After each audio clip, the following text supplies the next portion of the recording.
Price Lord. இன்றைய தியானம் சங்கீதம் 36வது அதிகாரம் 1 முதல் 12 வரை.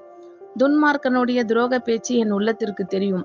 அவன் கண்களுக்கு முன் தெய்வ பயம் இல்லை. அவன் தன் அக்கிரமம் அருவருப்பானதென்று காணப்படும் அளவும் தன் பார்வைக்கேற்றபடி தனக்குத்தானே இச்சகம் பேசுகிறான். அவன் வாயின் வார்த்தைகள் அக்கிரமமும் வஞ்சகமும் உள்ளது.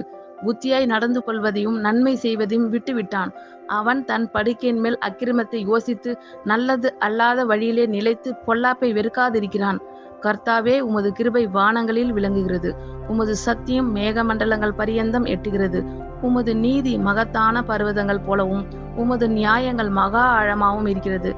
கர்த்தாவே, மனுஷரையும் மிருகங்களையும் காப்பாற்றுகிறீர். தேவனே, உம்முடைய கிருபை எவ்வளவு அருமையானது. அதனால் மனுபுத்திரர் உமது செட்டைகளின் நிழலிலே வந்தடைகிறார்கள்.